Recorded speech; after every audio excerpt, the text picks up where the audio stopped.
flight to the front door of the Tories.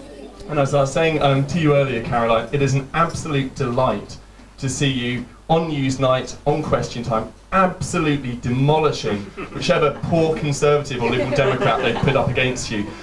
With that in mind, Centre Forum, the Lib Dem think tank, are having their Christmas party downstairs. So I'm not sure about you, but I'd happily pitch in some money to the Young Fabians or the local food bank if we can just send Caroline down there to kind of fight them on their own turf. It'd be wonderful. But without further ado, I want to hand over to Caroline and say a massive thank you as well. So please give her a warm round of applause and thank you for coming. Thank you so much, James, and I'm really pleased to be here. I did hear at the Centre Forum, who were downstairs. It actually was once led by Ed Davies, special advisor, and I have to say it sounded pretty quiet downstairs, but we're up here on top of the situation. They're down there sulking into their beer or whatever. Congratulations to yourself and the new executive. I just wanted to check one thing. I have this mug shots of the executive. Yes. Now, who is the membership and partnership officer? Your photo's not on here. You need to get that right on there. It has been a really interesting year.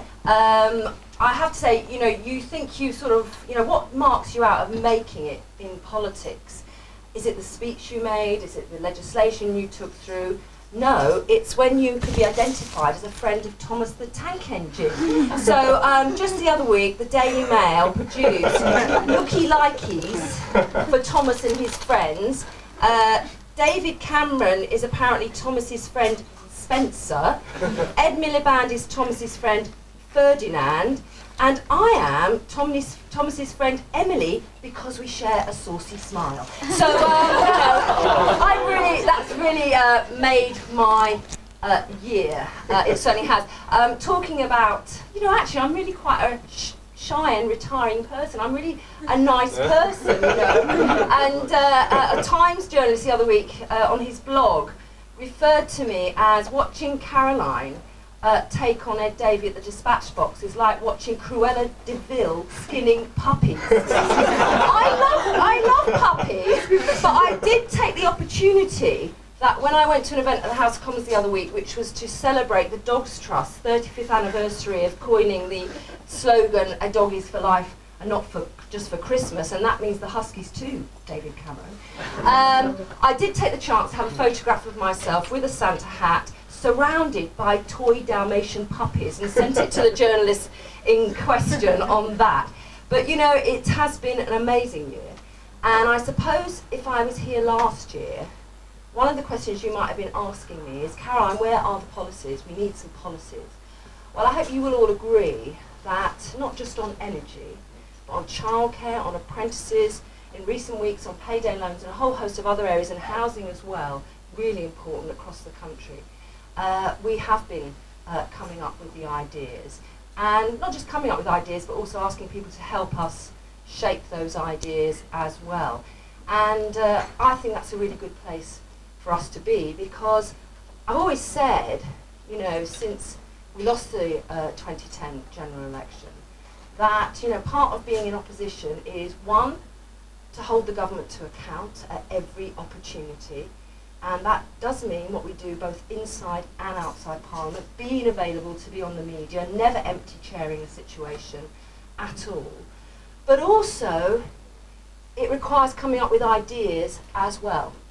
And the danger of that, of course, is that if you do come up with some good ideas, there's always the chance that the government of the day will think, you know, that's not a bad idea, we'll refreshen it, we'll rebrand it, we'll call it that, and we'll take it. But to be honest, that's the risk you have to take in opposition. Because I think for us to have a conversation with the public where they feel we're listening to them, we have to have policies that reflect some of their concerns and where they are. And energy, I suppose, you know, there are so many different areas of energy, but it really does cut through to some of the really important concerns that people have. Not just those who are the poorest, but actually those for whom they have a job, and actually they used to be able to enjoy some things in life beyond the daily grind, like having a holiday or, you know, going out. But more and more for those people, the bills they're facing and the uncertainty of where those bills are going, and we know that's the case with energy, means that those families who work hard and play by the rules, but also actually do think that it's it's fair enough to ask for a little extra at the end of the week, are finding it really, really tough. And that's why Ed Miliband was so right when a few years ago he talked about the squeezed middle. People said, what's that all about? And when he talked about cost of living, and here we are, where that has become a major focus of people's concerns as we go into the next general election. And after Christmas and New Year, and have a good break, but 1st of January, we've got around 500 days to go to that general election. And of course it is about Labour showing that we understand that we've got to bear down on the deficit. Absolutely, and Ed Balls is doing work on that with Chris Leslie for us all in the Shadow Cabinet to think about our departmental budgets and how we're going to make sure that Labour stands for making every penny count. But it's also about saying that with a budget, we can make some different choices as well and do things differently. And actually, a recovery isn't a recovery if it's not working for everybody. And that's why the cost of living is so important. It's why that polling is increasingly emphasising how the public just feel that Cameron and Osborne just do not understand that, do not understand that world that the majority of people live in. So, we will be developing other policies. We will be setting out more in advance of the election about the economy. That's part and parcel of it. And I think I've been in the Labour Party a long time. And I suppose one of the things for us is how do we unseat a Tory-led government after one term? That's quite a big ask. I think it was back in the 70s we did that, before I'm correct. And part of that actually I think is maybe setting out our stall somewhat more. And I know that you're going to work with us on that every step of the way. I'm really so proud of the way in which our party membership and all the affiliated organisations to our party have really put their hearts and souls into campaigning over the last year in particular, but before that. The Freeze the Bill campaign has been fantastic. What's so lovely for me is that people on the ground like campaigning for something. We can always be against things, but actually part of being in this movement is being for something. And, in the last 10 days, with the death of Nelson Mandela, someone was asking over the weekend, actually, whilst there was further coverage, why is it that, the Labour politicians last week felt so emotional about the passing of Nelson Mandela? And that is because so many of us were involved from a pretty young age in joining that campaign. I can tell you that, it was changing my bank account from Barclays was one of my first acts as a first-year student at university to say I don't think it's acceptable what you're doing. It's why, actually, funnily enough, over 30 years later, when the said bank came to me about doing some schemes in my constituency, and they said, what do you know about Barclays? And I can tell you. I left your bank 30 years ago when you were getting it very, very wrong. They weren't on their own in that, but there's a lot of shared memories. And I think Margaret Beckett, said something so true when there were tributes to Nelson Mandela, when she said, we know about Nelson as the person who spent 27 years in prison. We know about Nelson coming out and taking the high ground in finding a way through for a peaceful reconciliation. We know him as the president. We know him as a campaigner against HIV/AIDS. We know him as a campaigner for children's education. But what she also said, always remember he was a politician. He was a member of a party. And that's something I think in recent times has been quite difficult here, because say you're a politician, to say you're a member of a party, sometimes we have to justify that. And, I know that we may not win every single time. Sometimes it can take a bloody long time to win. But what Nelson Mandela showed, that actually being involved in politics, is that even in the grimmest of times, people can make a change for the better, no longer how long it takes. And I hope you all feel proud of your contribution to the Young Fabians, to the party, and other campaigning activities you're involved in too. It's always part also of our job as public figures to also seek advice wherever we can find it. And I thought I'd just end on this. I get a lot of posts these days. Every time I appear on Daybreak, Newsnight, Jeremy Fine, I feel like I am the sort of, you know, the energy auntie for the country.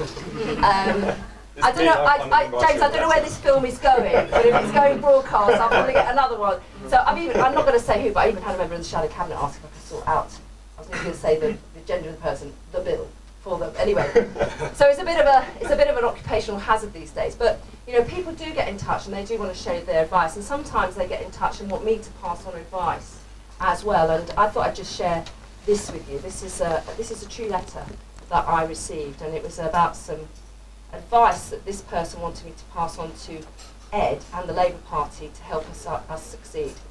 Dear Mrs. Flint, how to, and this is the heading, how to greatly improve Ed Miliband's chances of becoming Prime Minister.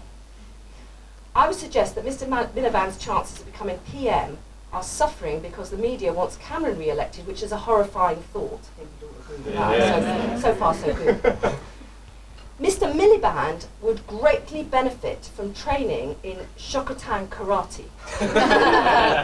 I have had over 30 years experience of practicing Shokotan karate, and I've had to use it in the street on a number of occasions, and I would be happy to teach him.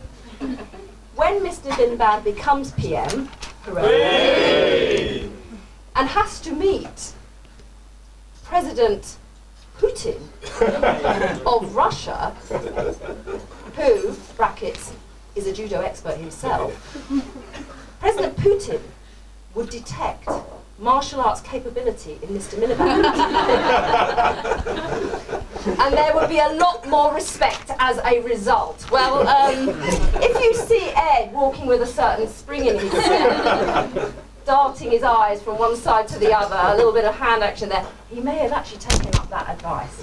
Look, we end 2013, I think, in a better place than when we started it. And as I said, after the seasonal festivities, there's about 500 days to go. They will throw everything at us. It will be personal, it will be probably very dirty, and it's going to be quite different, because in my lifetime I've never come out of a situation where we've had to deal with a coalition government before. But I think, you know, we have moved on such a long way since that defeat in 2010. I really honestly believe this is winnable for us. I think we have the policies, they will be developed more, we have the heart, we have the courage, and we have people like you who are willing to fight for every vote that we can get. So thank you so much for everything you do, and here's to a good 2014 and an even better 2015. Cheers.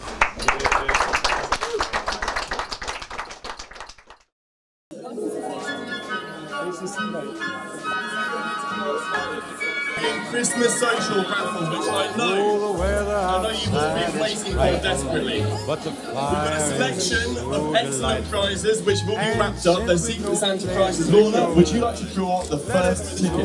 Please, my own. There you go. Well, if it's your own, you're just going back in. You know. Draw mine, I'll draw yours. We have lucky number 43. Number 43. Yes! So, would you like to pick your prize? Some lovely Christmas socks. There we go, okay. 16. Number 16.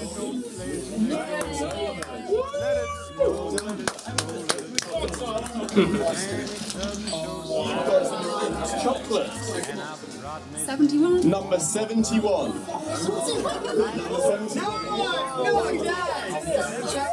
You've done right.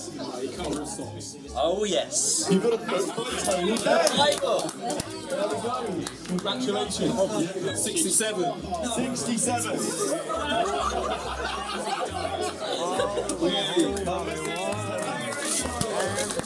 Oh, what could they be? You've got some vintage Fabian pamphlets. You've got, let's have a look.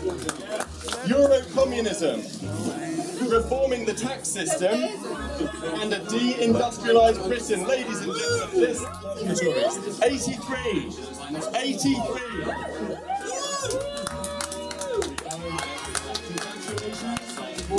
you like to pick? You got 2 prizes.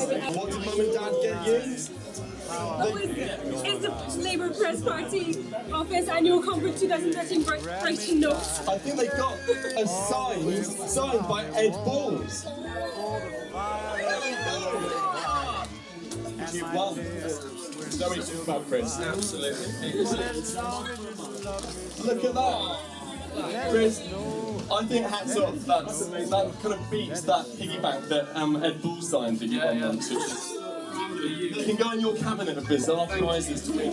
The party isn't over, because the Young Fabians, for your pleasure, for those fees that you pay us, have come up with a Labour 12 Days of Christmas for us to all sing together.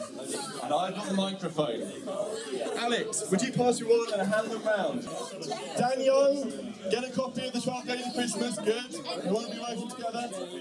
It doesn't matter, everyone, there is no fun like Christmas. Day of Christmas, and Millie said to me, another majority. On the 2nd day of Christmas, and Millie said to me, Nick Legs has and an overall majority. On the 3rd day of Christmas, and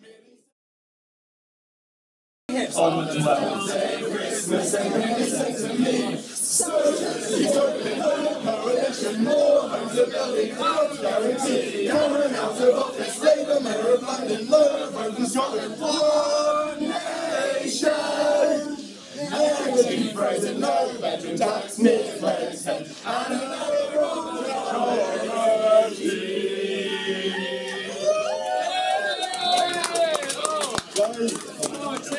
I don't know about you, but that's put a tear to my eye, and I hope that Centre Forum and the rest of the Lib Dems downstairs heard that as well. That's the last you're going to hear from me tonight, probably very thankfully for this interview. Thank you so much for coming. We're not going anytime soon, but that's the end of the microphone.